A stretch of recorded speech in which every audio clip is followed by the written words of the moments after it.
Hello everybody and welcome back to some more GlitchCraft, where we are up on top of a volcano, which frankly makes our volcano that we made our base on originally in this world, puts it to shame. It's pretty big, as you can see. And we are here because, actually, what the hell is that? Oh, it's just stuff under water. But yeah, we are here because this is pretty much next to where Space has, gone and built his stuff. So I thought we'd have a little look at, how he's getting along so far, because I haven't actually been here since he was last on, or at least when I was last on when he was on. So he's might have made a bit of an improvement, which it already looks like he has. He has a blood altar, at least a setup, a slight setup of one, and he's gone with the whole large bloodstone brick, which I guess is fair enough because you get 32 from a recipe. Looking like he's got a soul shard sort of thing, because you put your glowstone there and you right click on it with a diamond.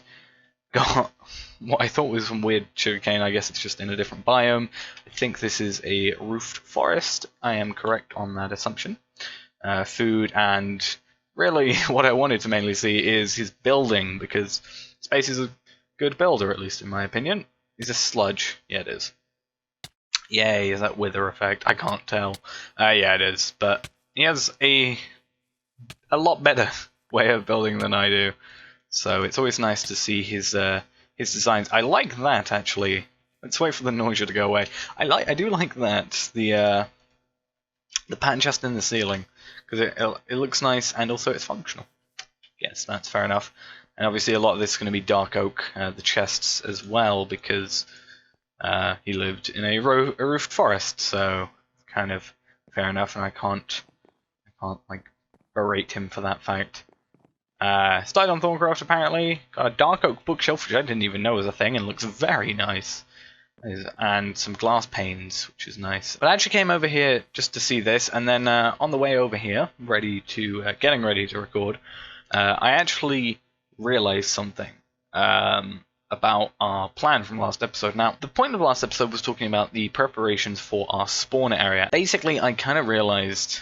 I guess we can pause here because it's kind of pertinent to this. But yeah, the point of last episode was getting the spawner area ready. And I've now upgraded that to a 7x7 area because I found out the grinders do a 5x5x4 area, so we can fit 4 in there and it would be fine. But what I looked at, I was thinking, yeah, we just need to spawn creeper, that's one, get skeleton, fine, spider, fine, zombie, slime, ghast might be a bit more difficult but doable. Zombie pigmen. I was thinking about what all these drop, like, ghast tears, technically we can farm them, but it would be pretty cool to have a ghast spawner. Zombie pigmen, that's gold, we have a ton of that, but again, it might be quite cool, and also we can maybe get enchantments that we otherwise couldn't get. But yeah, I was going through here, and then I got to cave spider, and then I thought for a moment, there's no extra drops from a cave spider, as far as I know, or at least in this, as far as I know, there is no difference between the drops from a cave spider and a normal spider, so we need to get rid of that one. Then silverfish. As far as I know, there isn't dropped from silverfish. I think there's scales, but they are pretty much useless as far as I know. So there's no real point in maybe having them. If so, we can add it later. And then I kind of got to some of these later things. Bat. I'm not going to make a spawn bat thing, because that is the most useless thing. Mushrooms, maybe. I don't know if mushrooms drop mushrooms. If they do, then fair enough. And then all these. I don't know jungle spider. I just saw this one, but I don't know if that drops the same as anything like that. Wasps, birds. I kind of I want to make a spawner for everything, but at the same time I want it to be efficient. I don't want to make a spawner for something that has no drops, like for example a bat, except it has one drop, which is the most annoying drop because it's bat poop. I hate that drop because it's just annoying. This volcano is a lot nicer than the one we had as well. Actually, it's a really nice.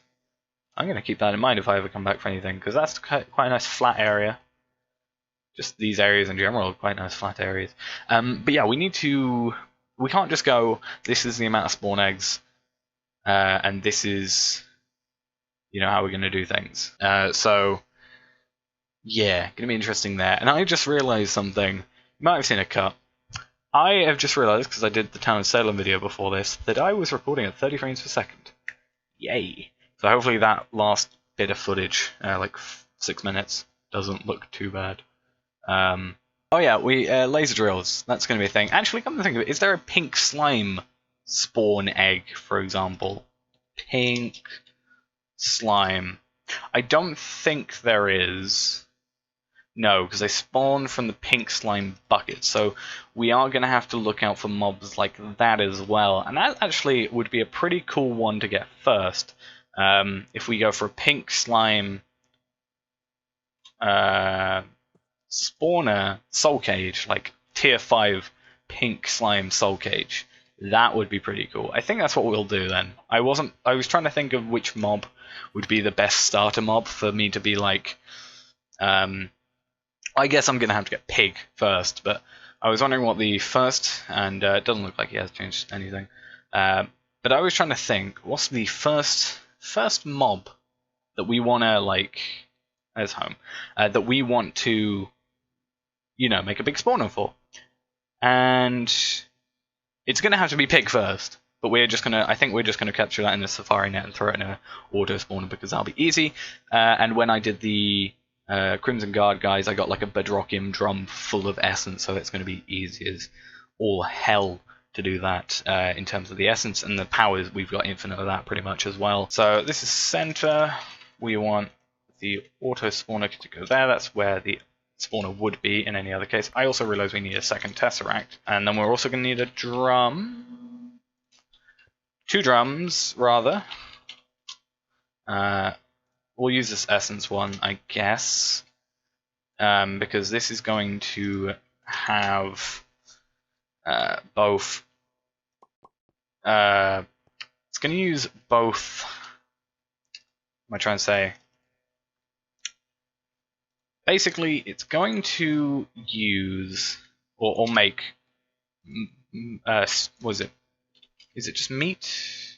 Yeah, meat drum. It's going to make meat and pink slime. And we want the pink slime, which comes out as a ridiculously small amount in comparison. So we want to... Oh, we didn't capture a pig.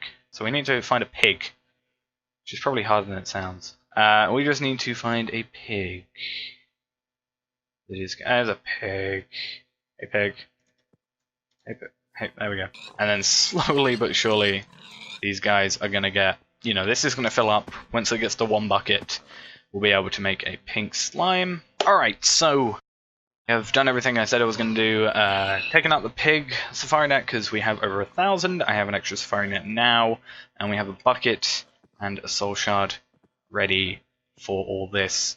So we need to do this and get ready. So when you take one of these, we can do that. It's going to spawn a pink slime. Probably a small one, I'm guessing. It's going to get stuck on all the lovely glowstone things. It might have to spread out entirely for it to spawn, actually, come to think of it. So what I'm going to do is find a fairly flat area if I can. So we'll do this. Hopefully, like something like the mushroom biome doesn't make it super weird, but should just have to do this, unless I am completely misinformed. There it is. Boom. Safari net, it's grey. Tiny pink slime. Now we have to find our way back. There we are. Throw it in here, and it's going to start spawning. Oh no, these things are dying before they even get down. So let's not let that happen. And we can throw that one in, and this is now going to... do this, and now we've got a soul shard bound to a pink slime. But yeah, where are we at now? We're at 145.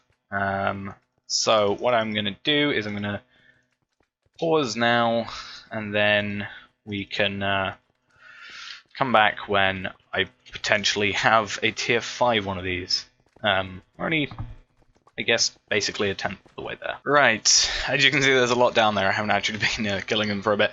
But yeah, we finally achieved something at least. Falling down a hole. No, I took a bit of a break from killing these guys, and I thought, there's no point in killing these guys, because really, what is the point in killing them one by one? And killing 1,024 of these guys, we're probably going to run out of mob essence in that time. I know we had that bedrockium drum, but you know, the point still stands. So what I did is I basically went and used a lot of the essence berries that we have here. Got a lot of them. So that allows me to get quite a high level quite quickly, and we're using the lapis and book enchanting instead of just the normal book, so it only takes 3 of my levels away as well as 3 lapis, which we have a ton of lapis, 2.2 million. So I was able to get a Soul Stealer 4 and 2 Soul Stealer 3s books, put those together to Soul Stealer two Soul Stealer 4s, and then put those together to a Soul Stealer 5, which is the only way you can get the 5th version, and I've applied that to my bound blade. So we now have looting 3, sharpness 3, and Soul Stealer, sharpness 5, Soul Stealer 5, and looting 3. So for example, we have 287 here. Let's kill one of these guys. 287, 293. So if we just go through all these guys, this is just going to make everything, I guess, 6 times quicker, really. I guess the thing to do now is put away my bound blade. And we can come up here, and we can get a soul cage ready, and we can set this up properly. We can throw that in there. It's going to be powered off for the moment, but let's...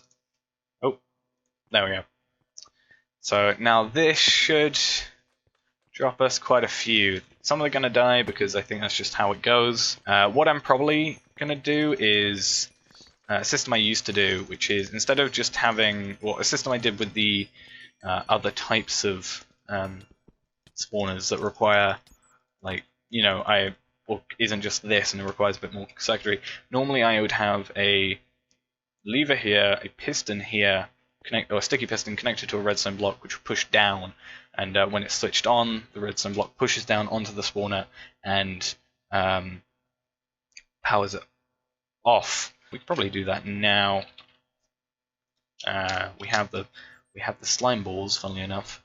It's a redstone block, and that should be it.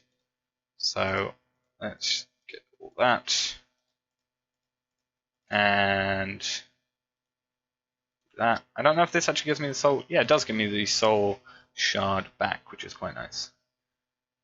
So do that, and then that with the soul shard in it, lever there. Oh, and you can't do it there, you have to do it on a block to the side, don't you? So let's just do it there. And that will then power that on. But yeah, this is probably the way we're going to go with that. So that's going to be it for today. Thanks for watching, guys. Hope you enjoyed. Luckily now, as I said, we've got this, so it's going to make everything a lot easier when it comes to getting all this done. And I guess next episode we'll either start on a new spawner, or we'll do those laser drills and maybe find a place to set that all up and work out the chunks. I think that might be the best idea. As I said, thanks for watching, and I will see you next time. Bye-bye.